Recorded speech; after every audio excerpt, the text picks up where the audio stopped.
So, one of my favorite movies is called The Sunset Limited. Originally started out as a play, and they made a movie version of it with Tommy Lee Jones and Samuel L. Jackson. It's basically just two people sitting in a room talking. I don't think the characters even have names, they're just referred to in the script as black and white. So, Tommy Lee Jones' character is this highbrow intellectual professor who's a cynic and he's tired of life and he wants to go and kill himself. And Samuel L. Jackson's character is sort of like a born again type who finds him at the train station where the train is called the Sunset Limited, and he rescues him from throwing himself off of the tracks.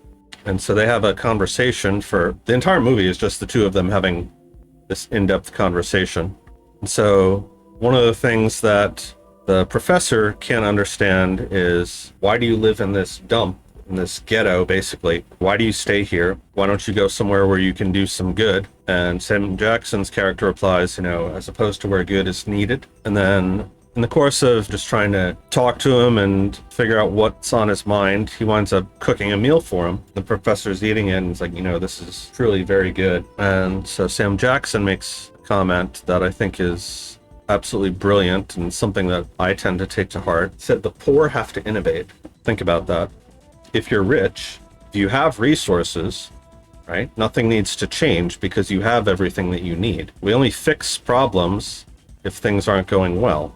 We only have to come up with solutions to things if we're not able to actually achieve our goals. So in my case, for instance, as a small indie dev, I would love to be able to go and hire people to do video editing, to do programming, to do all these things, but I don't have the money to do that, so I have to figure out things for myself.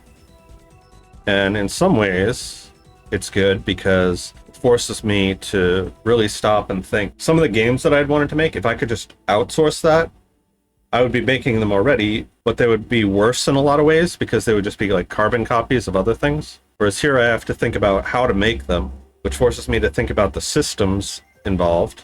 So to your point before about not having any money, not being financially stable, think about it in terms of what we were talking about before with trade-offs.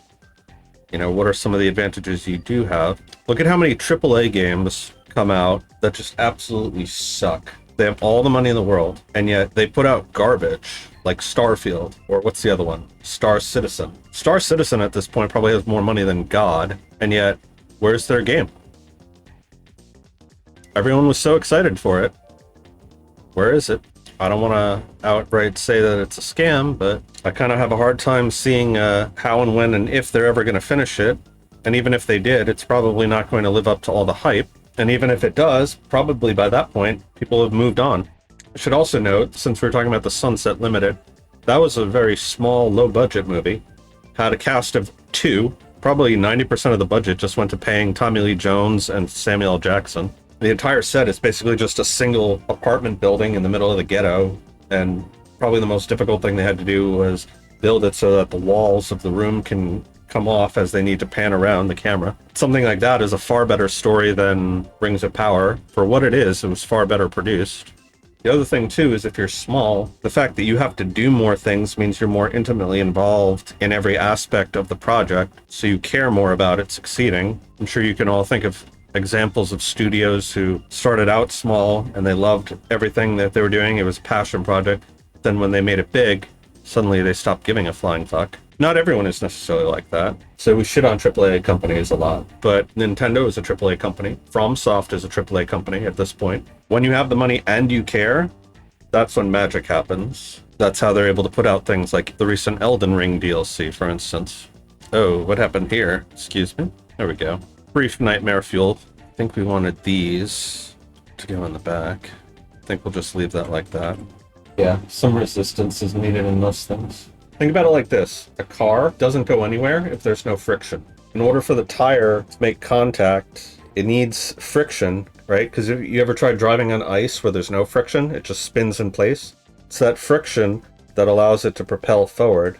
Not sure what you're referring to there by alienish. Oh, you're talking about Serket and how her face got all distorted for a second. Need to talk about shareholder culture? No, the shareholders are not the problem. This goes back to what I was saying in the previous stream about how most people only view things from the perspective of a wage earner. They don't view things from the perspective of a business owner or a shareholder, because most of you have never had enough money to be able to buy into that system, so you don't understand what things are like from that perspective. So people rag all the time about how corporations in general, all they're trying to do is maximize profit for their shareholders. It's like, well, yes, the shareholders are the only reason why you have the company in the first place. They're the ones that put up the capital in order to make the business even exist. So if you're a young upstart entrepreneur, you might go to a VC or your friends and family, or you might just dip into your own savings. But once you reach a certain size, in order to get capital, you need to offer something in exchange. And usually what people offer is a portion of the company. And that's all a share is.